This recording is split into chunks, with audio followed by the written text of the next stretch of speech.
Everyone, welcome to Shastri Swami Dharmaprasad Dasji college. આજે આપણે SY BCom semester 4માં કોમ્યુનિકેશન બિઝનેસ કમ્યુનિકેશનમાં એકમ 1 એટલે કે યુનિટ 1માં એ વિભાગ છે જેમાં ડેવલપિંગ ઇફેક્ટિવ લિસનિંગ સ્કિલ વિશે સમજવાના છીએ. તો આપણે બધા જાણીએ છીએ કે કોઈ પણ બાબતને સમજવા માટે તેને સારી રીતે સાંભળવું ખૂબ જ મહત્ત્વનું છે. જો તે કોઈ પણ બાબતને આપણે સારી રીતે સાંભળીએ તો આપણે તેનો પ્રત્યુત્તર છે એ સારી રીતે આપી શકીએ અને તેને આપણે સારી રીતે સમજી શકીએ. તો અહીંયા આપણે છે એ આપણી લિસનિંગ સ્કિલને કેવી રીતે ડેવલપ કરવી અથવા તો એને ઇફેક્ટિવ બનાવવી અને એના કયા કયા પ્રકારના લાભો છે, એડવાન્ટેજીસ છે, એના વિશે સમજવાના છીએ. સૌપ્રથમ તેની કેટલીક વ્યાખ્યાઓ અને ઇન્ટ્રોડક્શન છે એ જોઈએ. તેમાં છે કે listening is the process of receiving, constructing meaning and responding to spoken messages. કે લિસનિંગ સ્કિલ એક એવી પ્રક્રિયા છે કે જેમાં કોઈ પણ અર્થોને છે એ પ્રાપ્ત કરવામાં આવે છે અને સ્પોકન મેસેજ એટલે કે બોલવાની રીત દ્વારા છે એનો પ્રતિભાવ આપવામાં આવે છે. The listening process ઇન્વોલ્વ્સ 5 stages. કે કોઈ પણ બાબતને આપણે સાંભળીએ છીએ એના 5 તબક્કાઓ છે. ક્યાં ક્યાં છે? તો કે રિસીવિંગ, કોઈ પણ બાબત છે એને આપણે રિસીવ કરીએ છીએ, સાંભળીએ છીએ, પ્રાપ્ત કરીએ છીએ. બીજું છે અન્ડરસ્ટેન્ડિંગ, એ બાબતને આપણે સમજીએ છીએ. ત્રીજું છે ઇવેલ્યુટિંગ. ઇવેલ્યુટિંગ મીન્સ કે મૂલ્યાંકન કરવું. જે આપણે સાંભળેલું છે એનું આપણે એના વિશે વિચારીએ છીએ અને એના વિશે મૂલ્યાંકન કરીએ છીએ. ત્યારબાદ રિમેમ્બરિંગ, એટલે કે આપણે એને યાદ કરીએ છીએ. એન્ડ રિસ્પોન્ડિંગ, અને ત્યારબાદ તેનો આપણે પ્રતિભાવ આપીએ છીએ. Active listening is a particular communication technique that require the listener to provide feedback on what he or she hear to the speaker. કે એક્ટિવ લિસનિંગ, સક્રિય લિસનિંગ છે એ એક કમ્યુનિકેશનની એક સામાન્ય ટેકનિક છે કે જેમાં જે વ્યક્તિ હી અથવા તો શી, જે પણ વ્યક્તિ છે એ સાંભળે છે તેને તે પોતાના પ્રતિભાવો છે એ ફીડબેક દ્વારા આપે છે. એની કેટલીક વ્યાખ્યાઓ છે કે most people do not listen with the intent to understand, they listen with the intent to reply. શું કહેવા માગે છે? કે મોટા ભાગના લોકો એટલા માટે સાંભળે છે, એટલા માટે નથી સાંભળતા કે તેને સમજે અથવા તો એ સમજવા માટે કોઈ પણ બાબતને સાંભળતા નથી, પરંતુ તે જે સાંભળે છે તેનો રિપ્લે આપવા માટે છે કોઈ પણ બાબત છે એને સાંભળે છે. કે આપણે છે એ ક્લાસરૂમમાં ભણતા હોય તો આપણે એ બાબતને સમજવા માટે સાંભળતા નથી. અમુક વ્યક્તિઓ છે એ સમજવા માટે સાંભળતા નથી, પરંતુ શા માટે સાંભળે? કે તે સામેવાળી વ્યક્તિને એનો ઉત્તર છે એ આપી શકે. પરંતુ હંમેશા આપણે શું કરવું જોઈએ? તો કે કોઈ પણ બાબતને છે એ સમજવા માટે આપણે સાંભળવી જોઈએ. Most of the successful people I have non are the ones who do more listening than talking. કે બર્નાર્ડ બ્રંચ છે એ કહે છે કે મોટા ભાગના મેં સક્સેસફુલ લોકોને જોયા છે, એટલે કે સફળ એવા વ્યક્તિઓને જોયા છે કે જેઓ બોલવા કરતાં વધુ સાંભળે છે. મેલ્કમ ફોક્સ કહે છે કે the art of conversion lies in listening. કે સાંભળવું એ એક વાતચીતની એક કળા છે. ડાયજન્સ કહે છે કે we have 2 ears and 1 tongue so that we would listen more and talk less. શું કરવું જોઈએ? તો કે ડાયજન્સ કહે છે કે આપણી પાસે 2 કાન છે અને એક જ ટંગ આપેલી છે, એક જ જીભ છે, તો આપણે સાંભળવું વધારે જોઈએ અને બોલવું ઓછું જોઈએ. હવે આપણે એક સારી ગુડ લિસનિંગના એડવાન્ટેજીસ શું છે, એના લાભ શું છે તેના વિશે જોઈએ.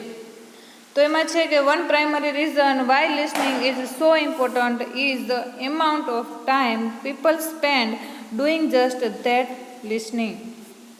કે કોઈ પણ બાબત છે, કોઈ પણ વાત છે, કોઈ પણ માહિતી છે એને વન પ્રાઇમરી એટલે કે સાંભળવાનું મુખ્ય કારણ અથવા તો મહત્ત્વનું શા માટે છે, કારણ કે is the amount of time people spend doing just that listening, કે એ જે કંઈ પણ સાંભળે છે એ બાબત ઉપર એ પોતાનો કેટલો સમય આપે છે એ કારણ ખૂબ જ મહત્ત્વનું છે.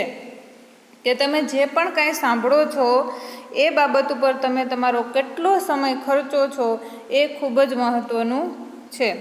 Listening is the most frequent perhaps the most important type of one on the job communication, કે લિસનિંગ છે એ ખૂબ જ મહત્ત્વનું બની રહે છે. શેમાં? તો કે જ્યારે તમે પોતાના ઓન ધ જોબ તમારા કાર્યના જગ્યાએ હોય અથવા તો વર્ક પ્લેસ ઉપર હોય ત્યાં કમ્યુનિકેશન કરતા હોય તો એ રીત છે એ ખૂબ જ મહત્ત્વની છે. ત્યાં તમારે બોલવા કરતાં સાંભળવું વધારે જોઈએ. કે કોઈ તમે કંપનીમાં કામ કરતા હોય, તમે કોઈ પણ જોબ કરતા હોય તો એ જોબમાં જે પણ કમ્યુનિકેશન થતું હોય એ કમ્યુનિકેશનની અંદર તમારે બોલવા કરતાં વધારે સાંભળવું મહત્ત્વનું બની રહે છે.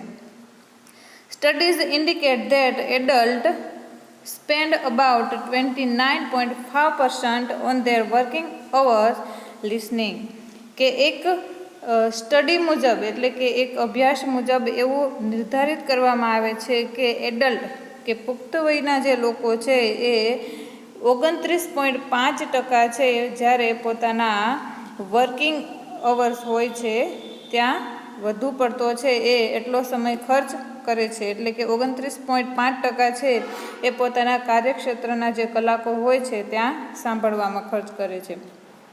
Recent studies that focus on the work place show that on an average, personnel at all levels spend about 32.7% on their time listening, while speaking takes up 25.8%. કે તાજેતરની જે અભ્યાસ છે એના મુજબ વર્ક પ્લેસો કે જ્યાં કાર્યક્ષેત્રના જે સ્થળો હોય છે તેના ઉપર ધ્યાન કેન્દ્રિત કરતા છે જાણવા મળ્યું છે કે ઓન અ એવરેજ કે સરેરાશ મોટાભાગના લોકો છે એ 32.7% છે એ પોતાનો સાંભળવામાં સમય ખર્ચ કરે છે. While speaking tax up 25.8%. હવે એ જ વાતને એને બોલવા માટે 25.8% જેટલો સમય લાગે છે. જ્યારે ધેર ટાઈમ એન્ડ રાઇટિંગ 22.6%, જ્યારે એ જ વ્યક્તિને એ જ બાબતને લખવા માટે 22.6% જેટલો સમય લાગે છે. એટલે કે જે પણ વ્યક્તિએ જે પણ કાંઈ સાંભળેલું છે જેટલા કલાકોમાં એ કલાકોમાંથી એને સાંભળવામાં 32.7% જેટલો સમય લાગે છે, એને બોલવામાં 25.8% જેટલો સમય લાગે છે અને એને લખવામાં 22.6% જેટલો સમય ખર્ચે છે. Top executive spend even more time listening than other employees, કે જે ટોચના અધિકારીઓ છે એટલે કે જેનું સ્ટેટસ જેનું લેવલ છે એક ઉચ્ચ અધિકારી તરીકેનું છે એવા લોકો પોતાના જે એમ્પ્લોઈઝ છે એના કરતાં વધારે સમય સાંભળવામાં ખર્ચ કરે છે. કે જાણે કે કોઈ ફેક્ટરીમાં કે કોઈ કંપનીમાં કામ કરતા હોય તો જે મેન અધિકારી હોય એ જ બોલે તો સામેના વ્યક્તિઓ છે એ સાંભળી અને સમજી શકે નહીં, પરંતુ એ શું કરે તો કે પોતાના કર્મચારીઓ છે એમ્પ્લોઈઝ છે તેની બાબતોને વધારે ને વધારે સાંભળે જેથી એમાં ડેવલપમેન્ટ કરી શકે. Listening on the job is not only frequent, it is very important as well, કે લિસનિંગ છે સાંભળવું એ માત્ર જોબ પૂરતું જ નથી પરંતુ સામાન્ય રીતે પણ એ સાંભળવું ખૂબ જ મહત્ત્વનું છે. એટલે કે સાંભળવાની જે બાબતો છે એ ખૂબ જ મહત્ત્વની બની રહે છે. In fact most manager agree that, કે મોટાભાગના મેનેજર છે એ વાતથી સહમત છે કે active listening is the most crucial skill for becoming a successful manager, કે મોટાભાગની કંપનીઓના મેનેજરો માને છે એના એ વાતથી સહમત છે કે તમારે જો સારા સક્સેસફુલ મેનેજર બનવું હોય તો તમારામાં એક એક્ટિવ લિસનિંગ એટલે કે સક્રિય લિસનિંગ સ્કિલ છે હોવી ખૂબ જ જરૂરી છે. Stephen Conway identify listening as of the 7 habits of highly effective people. Listening help in improving work quality and productivity. કે સ્ટીફન કન્વે છે એ 7 habit of high effective people કે લોકોમાં જે અસરકારક 7 એટલે કે 7 પ્રકારની જે ટેવો છે એને ઓળખાવે છે. કેવી રીતે? તો કે listening help is improving work quality and productivity. કે લિસનિંગ સ્કિલ છે એ શું કરી શકે તમને? તો કે કઈ રીતે મદદ કરી શકે? તો કે ઇમ્પ્રુવિંગ વર્ક ક્વોલિટી, કે તમારી જે કામ કરવાની જે ગુણવત્તા છે એને વધારવામાં મદદ કરે છે, અને પ્રોડક્ટિવિટી એટલે કે એની જે ઉત્પાદકતા છે એને વધારવામાં પણ મદદ કરે છે. Poor listening result in rescheduling of meeting, rerouting of shipments, retying of letter, etc.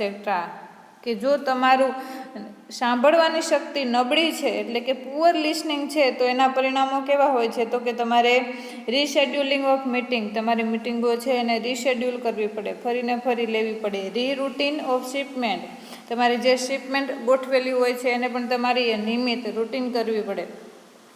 રીટાઈંગ of letter, અને એનો જે પત્રકો છે એના લેટરો છે એને પણ તમારે પુનઃ નિર્માણ છે એ કરવું પડે છે. તો કે જ્યારે તમારું પુઅર લિસનિંગ હોય છે, તમે કોઈ બાબતને સરખી સાંભળતા નથી, ત્યારે આવા બધા છે એ પરિણામો છે આવી શકે છે. Good listening helps employees to update and revise their connection of fact, skill and attitude. કે ગુડ લિસનિંગ, સારું લિસનિંગ છે તમારું, સાંભળવાની શક્તિ તમારી સારી છે, તો એ તમને કઈ રીતે, એક કર્મચારીને કઈ રીતે મદદ કરે છે? તો કે update and revise their connection of fact, એટલે કે તમારા જે કામ કરવાની બાબતને લઈને જે તમારા ફેક્ટ છે એટલે કે તમારા તથ્યો છે, તમારી આવડતો છે અને તમારા જે વલણો છે એના જોડાણને એક સુધારવામાં અથવા તો એને અપડેટ કરવામાં છે એ મદદ કરી શકે છે. Good listening also help them to improve there speaking. કે સારી સાંભળવાની શક્તિ છે, સારી લિસનિંગ સ્કિલ છે એ શું કરે? તો કે also help them to improve there speaking, કે તમને સારી રીતે બોલવામાં પણ મદદ કરી શકે છે. કે જો તમે જે સાંભળશો એ જ તમે બોલી શકો. જો તમે કોઈ બાબતને સાંભળતા જ નથી, કોઈ શબ્દોને સાંભળતા જ નથી, તો એ તમે સારી રીતે બોલી શકતા નથી. આગળ છે એ આપણે ઇન્ટેન્સિવ લિસનિંગ અને એક્સટેન્સિવ લિસનિંગ વિશે સમજીશું.